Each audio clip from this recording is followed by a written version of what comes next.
clients. On ne va pas dire qu'il me faut de Roger Rabbit. Non, alors voilà, je m'appelle Lata Niger, je suis la secrétaire générale de l'association Bénévolat Vaud.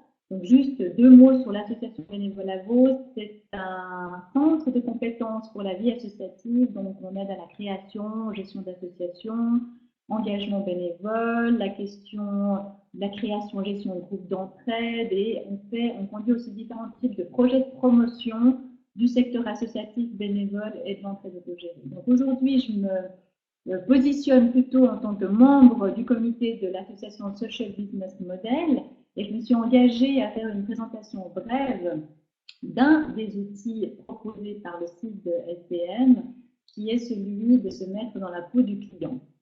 Donc, je vous propose, avant de rentrer directement dans l'outil à proprement parler, juste de situer cet outil dans l'ensemble en fait de l'organisation de votre projet ou de votre association, etc. Donc, Social Business Model a imaginé en fait le fonctionnement d'une organisation par le biais de cette représentation-là. Donc, dans tout projet, on a d'abord le modèle d'affaires qui est en fait l'activité permanente, quotidienne, durable de l'organisation. Au-dessus vient de greffer les aspects de gouvernance de l'organisation. C'est ce qui va effectivement nous concerner entre autres aujourd'hui, parce que c'est là qu'on va voir que c'est à ce niveau-là que se situent les différents acteurs du projet, les publics, etc.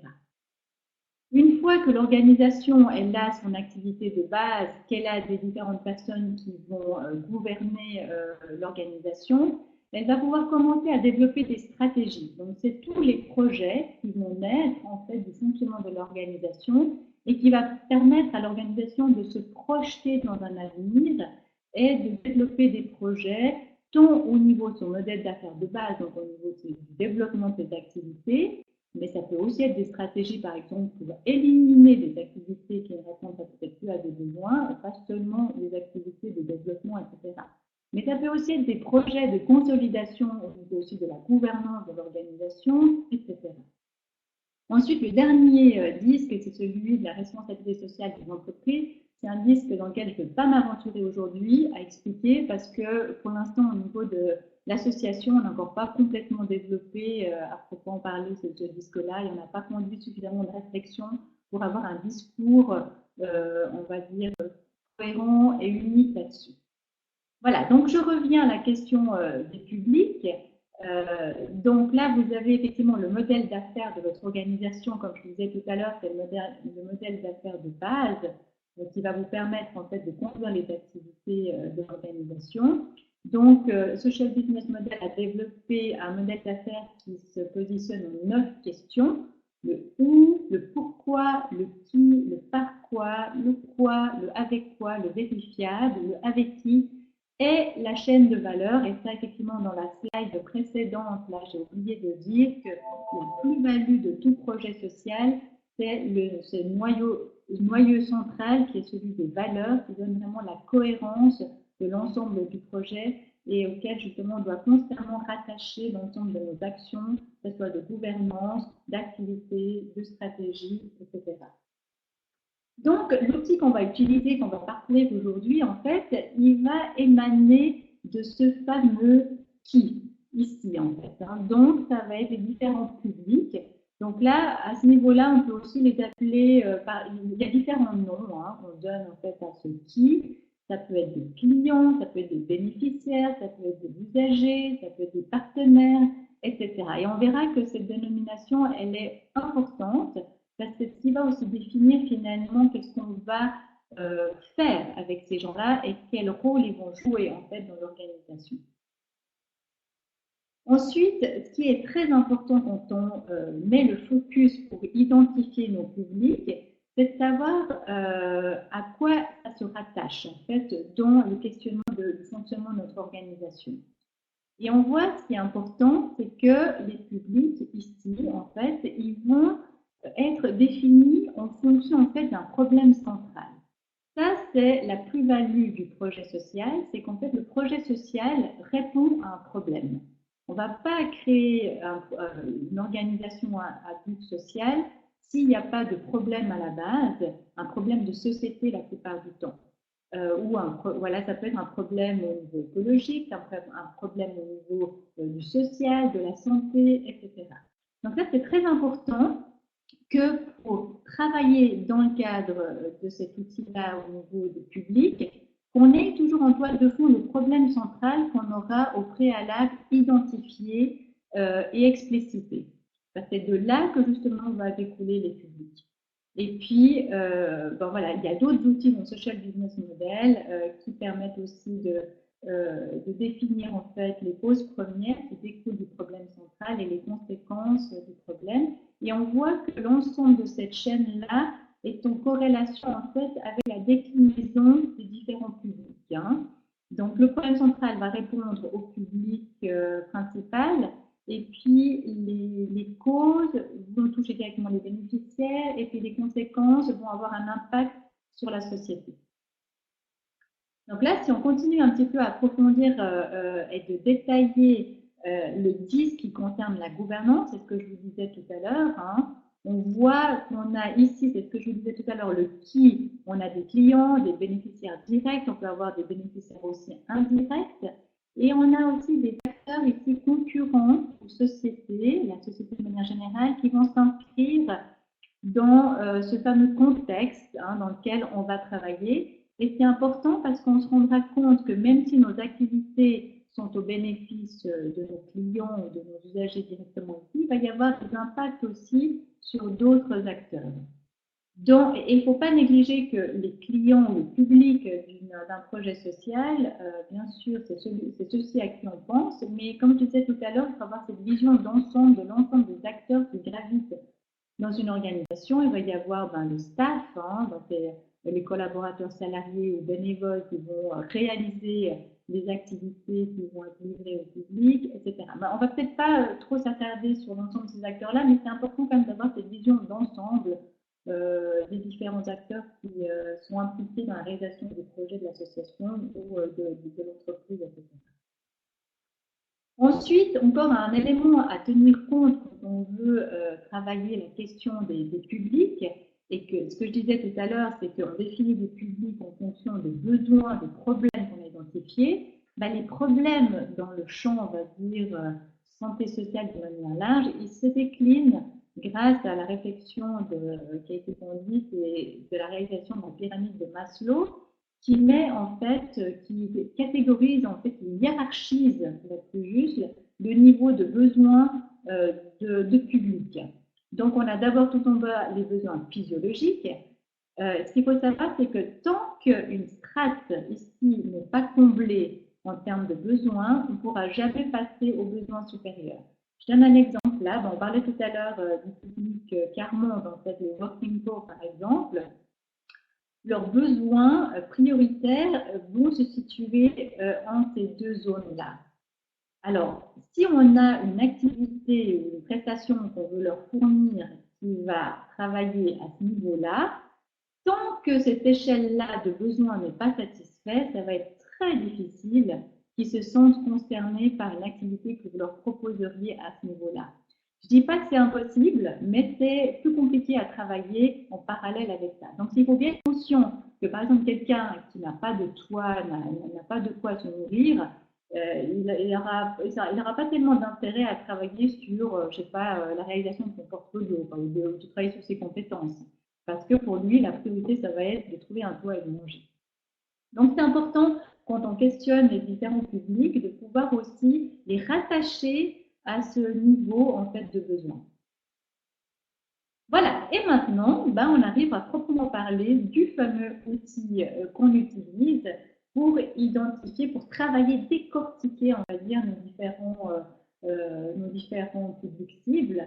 Et puis, c'est là qu'effectivement, on va se mettre dans la peau du client, donc vraiment au sens littéral du terme, on va endosser la vie de notre client. Donc, on va devenir une personne sans papier, on va devenir une femme migrante, etc., pour essayer de se dire, mais par rapport à cette personne, comment est-ce qu'il est dans la société? Donc, c'est comme là, par exemple, dans la fiche explicative qu'on trouve sur le site, c'est mentionné, par exemple, c'est comme le comédien qui rentrerait dans son personnage pour interpréter un rôle, ben, c'est le même exercice que vous devez faire par rapport aux différents publics que vous aurez identifiés, c'est de vous mettre dans la peau de ces gens-là et de réfléchir à différents niveaux. Il faut essayer de se dire, si je suis une femme migrante, je vis dans la société ici en Suisse par exemple, qu'est-ce que je vais voir? Qu'est-ce que je pense? Qu'est-ce que j'écoute? Qu'est-ce que je fais? On va vraiment très concrètement essayer de se mettre à la place de cette personne-là, parce que c'est grâce à ça qu'on va pouvoir après faire le lien avec ce qu'on va leur proposer, de voir si vraiment il va y avoir un écho positif ou pas. Donc, pour faire ce travail-là, je vous propose de partir d'un exemple concret. C'est un exemple qu'on a utilisé dans le cadre aussi d'une formation qu'on a donnée avec Claude dans la gestion de projet. On a pris un exemple qui est assez basique et qui parle assez facilement à tout le monde, qui est la fête de quartier. Voilà, on habite dans un quartier et il y a une association de quartier et l'association de quartier aimerait organiser une fête pour les habitants. Donc, je vous propose de prendre cet exemple-là pour illustrer l'utilisation de cet outil. Donc, au préalable, avant d'utiliser cet outil, vous aurez par rapport à cette fête de quartier, vous aurez fait une séance de brainstorming dans le cadre de votre association en disant, bon, voilà, on remarque qu'il y a différents besoins, donc vous aurez aussi utilisé la technique de l'image riche pour illustrer le quartier dans lequel on est, les différentes personnes qui habitent dans ce quartier. On a des personnes âgées, on a des jeunes, on a des jeunes couples, on a des familles. C'est un quartier qui est en pleine expansion parce qu'il y a des nouveaux bâtiments qui se créent. Il y a l'association de quartier qui essaie de créer du lien parce qu'ils se voient bien, ils se rendent compte que c'est important de vivre ensemble, de partager, de se connaître. Ça va diminuer peut-être les incivilités, ça va permettre l'entraide, la solidarité, etc. Il y a une place de jeu qui est des endroits stratégiques où le lien social peut se créer. On voit que c'est un écoquartier parce qu'il a été construit près d'une rivière, qu'il y a tout un système de tri des déchets qui a été mis en place, etc. Donc, vous aurez fait tout ce travail-là pour poser un peu le contexte. On peut aussi utiliser un outil qui s'appelle le PESTEL, parce que pour questionner le contexte de notre projet, il faut aussi connaître le contexte politique, économique, légal, environnemental, social du projet, pour vraiment ancrer le projet dans quelque chose qui est réel, et non pas, on n'est pas dans un projet fictif, on est dans la vraie vie, etc. On aura pu aussi utiliser l'arbre de problèmes pour ce que je disais tout à l'heure, poser le problème central qu'on a identifié et définir effectivement la chaîne de causes et de conséquences de ce faire. Et on aura pris le soin, en ayant identifié ce problème, de transformer l'arbre de problème en arbre d'objectifs. Donc, on voit que le problème central, il y a des objectifs qui ont été posés. On voit que des conséquences, il y a des impacts qu'on cherche à obtenir. On voit que des causes, il y a des résultats, des activités qui vont émerger de cette réflexion. Donc voilà, tout ça, c'est le travail préalable qu'il faut faire pour pouvoir commencer à rentrer dans la peau du client. Donc là, si je reprends notre outil qu'on étudie aujourd'hui et que je le mets dans le cadre de notre projet de fête de quartier, un des publics qu'on a identifié, c'est les jeunes couples.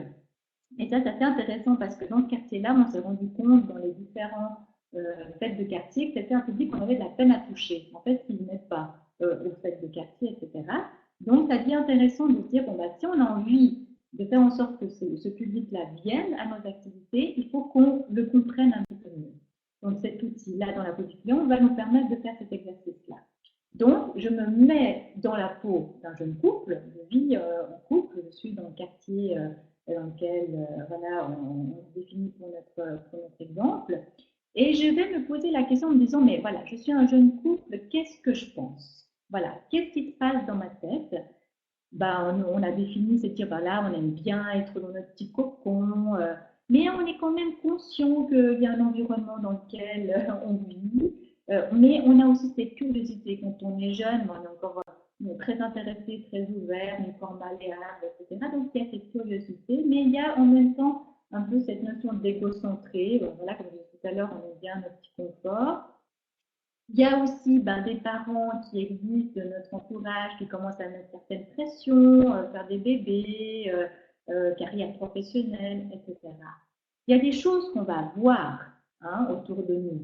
J'habite dans ce quartier, je vois qu'il y a des personnes âgées, je vois qu'il y a des familles, je vois qu'il y a des femmes enceintes, parce que voilà, ma mère n'arrête pas de me dire qu'il faudrait que je fasse des bébés. On voit aussi la télé, on voit aussi ce qui se passe dans notre entourage, on lit aussi la presse, donc on est imprégné d'un contexte, comme je disais tout à l'heure, un contexte politique, il y a des votations tout bientôt, il y a aussi un contexte économique où il y a quand même voilà, une situation de chômage qui existe. Voilà, donc tout ça va affecter le couple d'une manière ou d'une autre dans sa manière de vivre et d'utiliser des activités, des associations, définir ses engagements, etc. Ensuite, ce jeune couple, il écoute aussi. Alors voilà, on est jeune, on écoute la musique, on écoute aussi que voilà, on vit dans un contexte de crise économique, donc ça va aussi commencer à aussi nous affecter. On écoute, je reprends l'exemple des enfants, on sent qu'il y a quand même une pression sociétale qui est mise pour que on fasse des enfants, il n'y a pas assez de taux de natalité est trop bas, donc, etc. Donc, il y a aussi un certain nombre de choses qui va nous affecter à ce niveau-là. Ensuite, il y a aussi des choses qu'on fait. Donc, on est un jeune couple, on part de l'idée que les deux ont un job, donc quand même un confort économique confortable, on va pouvoir acheter, mais on travaille aussi, tous les matins on se lève pour aller bosser, mais on aime aussi faire la fête, on aime bien voir les copains, on aime aussi voyager, mais on aime bien aussi se sentir concerné par rapport à la société dans laquelle on vit, donc on va peut-être aussi être engagé dans l'association de quartier, ou alors on va s'engager dans le club de foot, etc. On donne des coups de main à droite et à gauche, il y a peut-être la voisine qui a son enfant malade, ok, on peut être de temps en temps un peu solidaire, on se soutient, etc. Donc voilà, donc on va faire ce travail-là de voir, de ressentir, d'écouter, de faire, de parler, de quoi je parle, quand on sort avec les copains, on parle de politique, mais on parle aussi de voyage, on parle beaucoup de travail, etc. De ça va émerger des besoins pour ce public-là précisément, des besoins de faire et d'être. Et ce qui est important dans ce travail-là d'identification des besoins pour ne pas biaiser le projet originel de ce qu'on a envie de faire, c'est qu'il n'y a pas de besoin d'avoir. En fait. Personne n'a besoin d'avoir. Il y a plutôt des besoins de se projeter, de devenir en fait. Donc ça, il faut impérativement éviter de définir des besoins en fonction d'avoir. Personne n'a besoin d'avoir une voiture, personne n'a besoin d'avoir une télé, etc. Par contre, on a besoin de se déplacer, on a besoin d'être informé, etc. Donc, pour notre jeune couple, il aura des besoins en termes de besoin d'être. Il a besoin d'être reconnu, d'être valorisé, parce que voilà, ils auront fait un parcours de formation qui fait qu'ils ont investi du temps, de l'énergie et de l'argent pour se former. Donc, ils ont besoin que leurs compétences soient reconnues. Ils ont besoin d'avoir une vie sociale, ils ont besoin d'être intégrés, parce que même si on aime bien notre petit confort et notre cocon, on a quand même besoin de se sentir utile dans la société. Et on a besoin de rêver, on a besoin aussi de dire que on n'est pas juste dans un contexte morose, économique, financier, etc., de pression, etc., mais on a besoin de pouvoir s'évader, etc. En termes de faire ce jeu des solutions, parce que lui-même, des fois, il part en vacances, il a peut-être besoin qu'on vienne arroser des plantes. Alors, c'est clair que ce n'est pas un besoin qui est vital, mais il n'empêche que c'est quand même un besoin de ce couple-là. Puis vous verrez que même une petite anecdote de cet ordre-là peut avoir des incidences assez importantes de se dire, tiens, je peux venir à une fête de quartier parce que c'est grâce à ce type d'activité que je vais pouvoir créer du lien. Et puis c'est comme ça que je vais oser demander peut-être à mon voisin de venir arroser des plantes. Ce n'est pas juste de l'utilitarisme de son voisin, mais c'est parce qu'on a créé un lien. Et ça, c'est très important. Ils ont besoin aussi de réaliser des projets et ils ont besoin aussi de réussir. C'est un exercice qui n'est pas complet, bien sûr, mais pour cette présentation, ça vous donne en fait quelques exemples de comment est-ce qu'on peut positionner ces différents éléments dans cet outil-là. Une fois qu'on a fait ce travail-là, ce qui est important, c'est de savoir comment est-ce qu'on va réussir à prioriser ces besoins. Parce que, on en discutait aussi tout à l'heure avant que démarre la présentation, c'est que dans un projet, il y a beaucoup de choses à faire. Et puis, en même temps, on n'est pas obligé d'attaquer tout en même temps. Ce qui est important, c'est que, surtout quand on lance une nouvelle activité, c'est peut-être de commencer petit. Il n'y a pas besoin de commencer avec X activités, etc. On peut en sélectionner quelques-uns. Mais pour faire ce travail-là, c'est quand même important d'avoir la vision d'ensemble des besoins et des publics. Donc, on va effectuer un tableau. Là, c'est un tableau très simple. On va mettre ici à gauche l'ensemble des publics qu'on aura identifiés dans le cadre de nos activités. Donc, dans l'exemple de la fête de quartier, on a des familles, on a des personnes âgées, on a des enfants, on a des nouveaux dans le quartier, on a des jeunes couples, on les retrouve, et on a des adolescents. Et on liste en fait ici, par rapport à l'outil qu'on a vu tout à l'heure, ici par rapport aux besoins de faire et d'être, on va lister ici l'ensemble des besoins d'être et de faire des publics, d'être reconnus, trouver des solutions, rencontrer, sortir de l'isolement, etc. Et après, on va faire matcher en fait nos différents publics avec les besoins qu'on aura identifiés. En disant, pour les familles, c'est quoi leurs besoins? C'est trouver des solutions. Tac, on coche. Pour les jeunes couples, ils ont aussi besoin de trouver des solutions. Tac, on coche. Et puis, ce tableau-là va nous permettre en fait de faire ressortir des binômes. On va créer des binômes entre nos publics et les besoins. C'est très important. C'est ce que je disais tout à l'heure. C'est important de faire cette corrélation-là, public-besoin, parce que sinon, votre projet, il n'a aucun sens. Parce que vous ne pourrez jamais proposer une activité à quelqu'un, si ça ne répond pas à un besoin, il ne va pas le prendre. Donc, ça va être l'échec à postuler. Donc, en faisant ces binômes client-besoin, vous vous assurez que vraiment, cette paire, elle a une cohérence.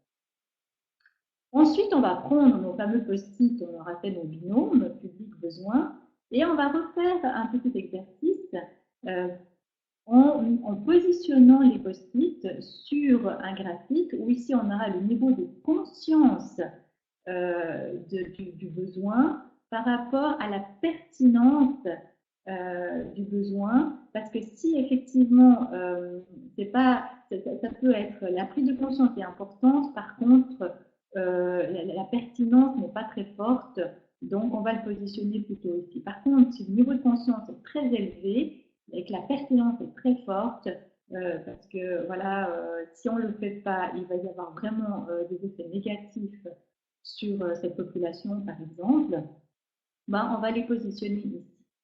Donc ensuite, avec l'ensemble un peu de ce patchwork de nos binômes, on va voir que sur notre axe ici, un médian, on a une zone prioritaire en fait d'activités qu'il faudrait réaliser. On n'est pas encore dans les activités, mais on a une zone ici qui va nous permettre de dire ces besoins-là et ces publics-là qui prioritairement il va falloir prendre en considération et faire quelque chose pour eux. Mais là, je vous rends attentif au fait qu'on est toujours dans des hypothèses. Donc, c'est-à-dire que nous sommes maîtres de notre projet, on conduit notre projet, on est les seuls à être dans notre tête. Si on est à plusieurs, on aura réalisé ça de manière collective, c'est déjà bien. Mais par contre, on est toujours dans des hypothèses. C'est ce que nous, on imagine ce qui serait bien de faire pour les autres. Par contre, c'est encore pas dit que ça soit la réalité. Donc, voilà, ça c'était effectivement, pardon, j'ai oublié cette slide. Ça, effectivement, c'est l'exercice fait de quartier. On a positionné nos binômes et puis on a cette zone-là où on a nos jeunes couples qui ont besoin de trouver des solutions, on a les nouveaux habitants du quartier qui ont besoin de se rencontrer, on a des enfants qui ont besoin de se rencontrer, on a des nouveaux dans le quartier qui ont besoin de trouver des solutions. Donc voilà, donc là on a déjà un certain nombre de binômes qui vont permettre en fait aussi de valider que notre fête de quartier devra répondre à l'ensemble de ces binômes couple-besoin. Mais après, dans les différents positionnements de nos binômes, il y a peut-être des choses qu'on dit, mais tiens, il y a quand même des choses sur lesquelles on aimerait bien, même s'ils n'ont pas été positionnés dans cette zone-là, parce que le niveau de conscience est assez bas, parce que par exemple les personnes âgées qui ont besoin d'être reconnues, le niveau de conscience il est assez bas, par contre l'impact il est très fort, parce que ces personnes âgées, si elles ne sont pas reconnues, elles vont rester isolées dans le quartier, et c'est ce qui va aussi créer des phénomènes de dépression, d'isolement, de solitude, etc. Donc l'impact là, il est très négatif.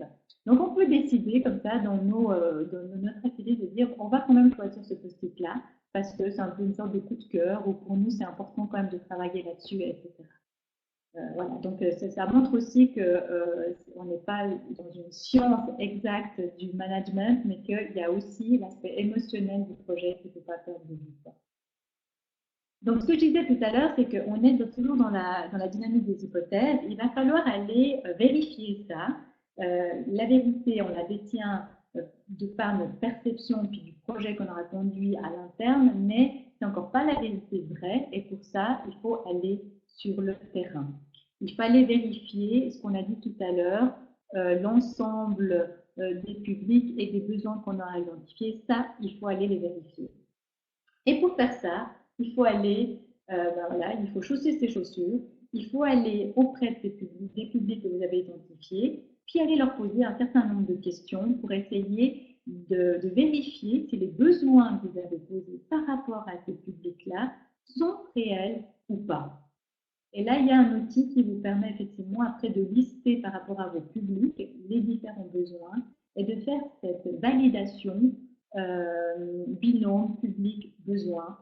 Et là, vous pourrez effectivement reprendre ce que vous aviez mis ici pour voir si vraiment ça se trouve aussi dans cette même niche-là ou pas. Donc, faire la corrélation entre la vérification sur le terrain et ce qui s'est passé dans vos tests quand vous avez préparé ces binômes. Voilà. Pour finir, là, je vous renvoie en fait sur 3 outils que vous trouvez sur le site de Social Business Model. Il y a un outil qui s'appelle l'analyse détaillée de la clientèle, il y en a un qui s'appelle clientèle et besoins. Et ben justement, l'étape d'après, c'est de rajouter la question des prestations et des activités, parce qu'une fois que vous avez vos binômes clientèle besoins qui sont solides, vous allez pouvoir rajouter, questionner la pertinence des activités par rapport à ces binômes clientèle besoins. Juste encore un dernier détail, pour chercher des outils sur SBM, là je vous fais une capture d'écran, hein, il vous suffit en fait, on peut cliquer ici sur le dessin, sur les différents disques, et puis ça va vous donner en fait des propositions d'outils en lien avec ces disques, ou alors vous pouvez ici cliquer un mot-clé client, appliquer le mot-clé et puis vous liste justement les 3 outils que je vous ai dit. Et puis, il suffit de cliquer sur l'outil et vous avez l'explication de la fiche outil, l'utilisation, etc. Voilà, j'ai terminé ma présentation. Maintenant, je pense qu'on peut échanger sur l'outil ou plus largement sur la manière de faire ou sur vos expériences à vous aussi. Voilà, je vous remercie.